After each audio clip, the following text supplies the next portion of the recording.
Hiking जसलाई पैदल यात्रा भनिन्छ।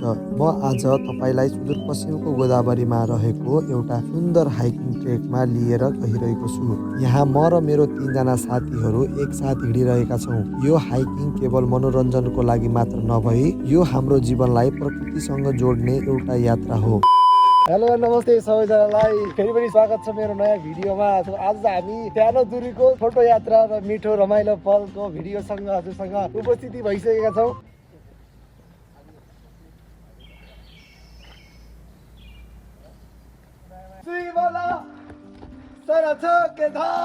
धारा उता कुवाको पानी। सो अब हामी यहाँको माथिबाट कलकल बगिरहेको मूलको पानी खाँदैछौँ। तर बसेर यस्तो पानी पाउनुहुन्छ नेभर। आउनुहोस् मजाले। हर हर महादेव। अहिले चाहिँ हामी गोदावरी हुँदै माथि लगभग 10 मिनट जति वाक गरेर दोगाडेको बाटोमा हामी लागिसकेका छौँ। हिँड्न मन पराउनुहुन्छ भने चाहिँ ठिकै हुन्छ कि तपाईँलाई यो सुरुवातको लागि स्टार्टिङको लागि चाहिँ 1 आवर भनेको धेरै होइन यदि कहिले यसो नजिकमा घुम्न मन लाग्छ भने पर्फेक्ट छ तपाईँलाई। सर्ट हाइक, त्यसपछि माथि कम्पासी छँदैछ। अलि लङ हाइक गर्न मन छ भने लगभग 1 घन्टादेखि लिएर दाइको चाहिँ टिकटकमा बल्ल छ बल्ल गएर हेरिदिनु होला। दाइले एकदमै राम्रो, म भन्दा राम्रो कन्टेन्ट बनाउनुहुन्छ कि एकदम राम्रो। एउटा लोकल ट्राभलर्स धनगढी छ, त्यसमा चाहिँ हामी लोकल डेस्टिनेसनहरू एक्सप्लोर गर्छौँ। त्यो पनि साथसाथै दाइको साइकल स्टोर पनि छ, गएर भिजिट गरिदिनु होला इफ कसलाई साइकल चाहिन्छ भने। रेन्टल तपाईँले मजाले तपाईँ दिनभरि रेन्टमा लगेर चलाउनु पनि सक्नुहुन्छ। मेरो साइकल उत्तर बेहेडी बर पिपल चोकनिर। उहाँ चाहिँ म्युजिक कम्पोजर। यदि कसैलाई म्युजिक बनाउनु छ, ब्याकग्राउन्ड छ भने हाम्रो ओजी स्टुडियोमा कन्ट्याक्ट राख्नु होला। धनगढी राजपुरमा छ हाम्रो चाहिँ।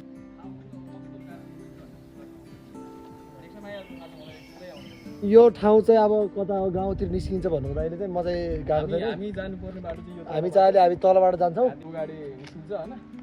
त्यहाँ चाहिँ हाम्रो अर्धनारेश्वरको मन्दिर पनि छ, आधा शिवजी आधा पार्वतीको। हामी गोरेटो बाटो तलको बाटो आउँछौँ। यो मेन बाटो छोडेर तल बाटो। सो अबको हाम्रो लगभग 45 मिनट्समा 45 मिनट्समा हामी पुग्छौँ त्यहाँ। यो दामी हेर्नु, यो ठाउँ दामी छ। भर्खरै बाइकबाट आयो, अचरेबाट तराईबाट एकैछिनमा आयो, त्यही भएर त्यो भइरहेको छैन कि। हामी 3-4 दिन अगाडि नै हामी पहाडमै छौँ जस्तो लागिरहेको छ हामीलाई चाहिँ। गोदावरीको नदी दामी देखिरहेको छ है भ्यू चाहिँ। यो चाहिँ एकदम ल्यान्डस्लाइड पनि भएको रहेछ। प्रकृति जति कोस सक्छ र प्रोन एरिया चाहिँ यो ल्यान्डस्लाइडले गर्दाखेरि बाटो ब्लक भएको छ। कलल बगिरहेको गोदावरीको नदी, हल्का उकालोमा हिँडिरहेका हामी यात्रु। किन के खाने र किन त्यस्तो हुँदैन। यो ढुङ्गा त पुरै उसले अडिया छ क्या, एउटा सानो ढुङ्गाले अडिएर आएको छ कि। ओए खतरा छ यार। सो अहिले चाहिँ बर्खाको टाइम नहुनाले त्यति खासै पानी त छैन। यदि बर्खाको टाइम हो भने पुरै पानी झर्ना आउँथ्यो। हामीसँग 3-4वटा बोतल पानी छ, त्यही पनि दाइले लोभले हो कि बच्चा दुध भनेर। के लियो दाइ भनिदिनु ल आज। हुन्छ त हामी तराईको खान्छौँ नि, त्योभन्दा त काना पाहाडको पानी हो यार। ओके गाइज, सो फाइनली हामी दोगाडी पुग्यो होइन। दोगाडीको झुलुङ्गे पुल, त्यहाँ चाहिँ हाम्रो अर्धनारेश्वरको मन्दिर होइन। झुलुङ्गे पुल अनि यो दुईटा नदीको सङ्गम स्थल पनि भनौँ। ओए सस्पेन्सन पनि छ पुरै ल्या ढिचिक भइरहेको छ पुरै।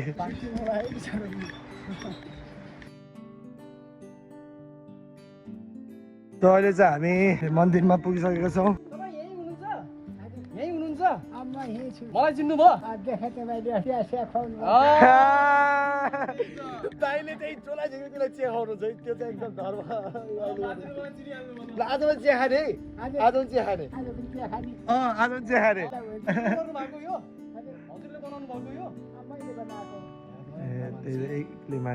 हेरौँ न, यो बनाइरहनु भएको छ कि अझै पनि। त्यही त एकदम दामी। उहाँले चाहिँ हल्का कानको प्रब्लम रहेछ, त्यही भएर चाहिँ उहाँलाई चाहिँ सुन्नलाई हल्का गाह्रो हुँदो रहेछ। कस्तो मूर्ति कोर्नु भएको हेर दामी है। खोलाबाट ढुङ्गा बोकेर ल्याउने।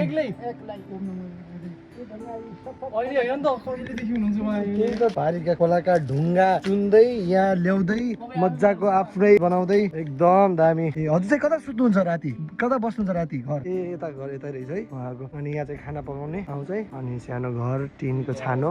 उहाँलाई कसैको चिन्ता छैन कि, न पैसा न लालच। यो हो क्या दाइ, साँच्चै भने यार उहाँ चाहिँ एकदम जिरिङ्गो हो यार। काँडै आयो यार एकदम एकदम रमाइलो। उहाँलाई देखेर यो मान्छेले पैसा यताउता भनेर भागिरहेको छ नि, उहाँलाई देखेर चाहिँ एकदम आनन्द भयो कि मलाई चाहिँ। एकदम रमाइलो यो चौतारा।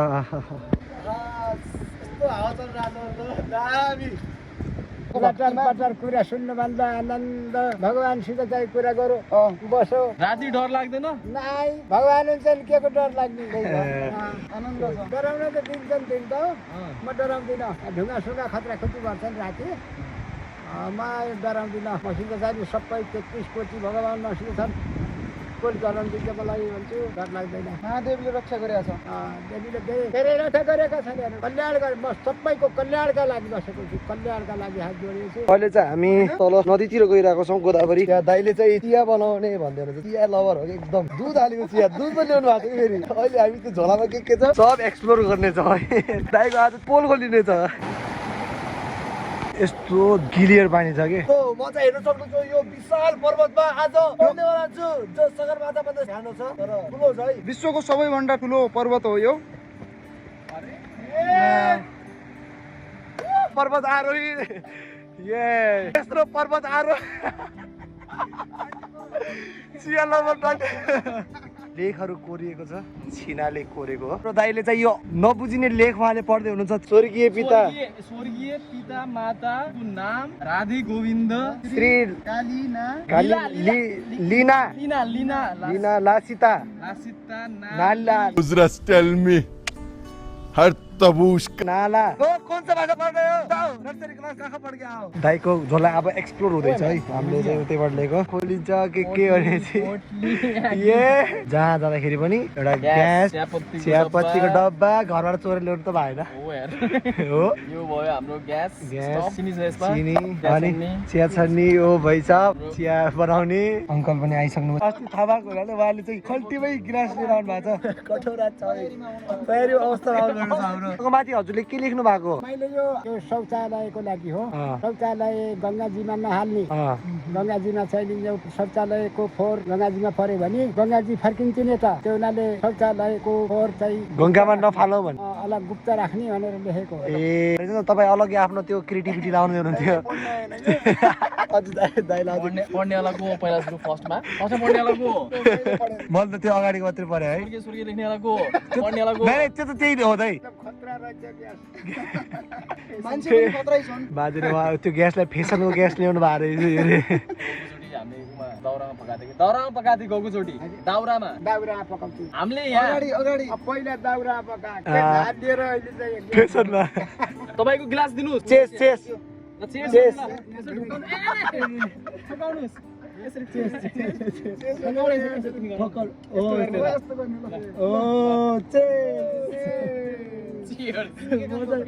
म त चिया खाँदैन हेल्थ कन्सियस मान्छे हो सो देखिन्छ भने फेरि हेल्दी उसको लागि स्पेशल छ त्यहाँ ट्रिट चिया खाँदैहरू दाइले चाहिँ कस्तो छ चिया कस्तो छ मुखमै हाल्नु भएको छैन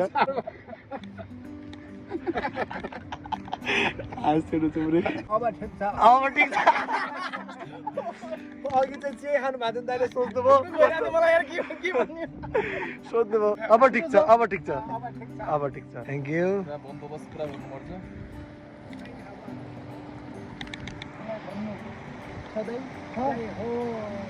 हामीले चाहिँ आफूले ल्याएको प्लास्टिकहरू यसरी लगिरहेको छौँ होइन सो यस्तो राम्रो धार्मिक स्थलमा भन्नाले जहाँ गए पनि आफ्नो फोहोरहरू चाहिँ आफूले लगेको प्लास्टिकहरू चाहिँ कृपया आफैसँग ल्याइदिनु होला घर लग्नु होला डस्टबिनमा राख्नु होला होइन यसरी यस्तो राम्रो ठाउँमा आएर नफ्यालिदिनु होला अनि सँगसँगै त्यो अब धेरैजना अब खानपिन गर्नेवाला हुन्छ आएर बियरका बोतल ल्याएर फोड्ने काम चाहिँ प्लिज नगर्नु होला थ्याङ्क यू सो मच यति भन्न चाहन्छु म नदीको किनारमा साथीहरूसँगको हाँसो प्रकृतिको शान्त वातावरण यो सबैले मेरो हृदयमा गहिरो असर गरेको छ अब चाहिँ हामी यहाँ एकदमै रमाइलो पल बिताएर हामी यो ठाउँलाई बिदाई गर्दैछौँ एकदमै रमाइलो भयो है आजको चाहिँ आज चाहिँ हामी गइरहेछौँ अब अहिले चाहिँ 4:40 भइरहेको छ हामी त्यो सुन्दर दोगाडेको बाटो हुँदै घर फर्कियौँ बाटोभरि फैलिएको हरियाली र शान्त वातावरण यो बाटो हाम्रा लागि केवल हाइकिङ मात्र नभई यो हाम्रो हिम्मत र सुदूरपश्चिमको सुन्दरताको खोज हो हजुरहरूलाई यो भिडियो कस्तो लाग्यो प्रतिक्रिया दिनुहोला र यति भन्दै हामी बिदा लिन्छौँ धन्यवाद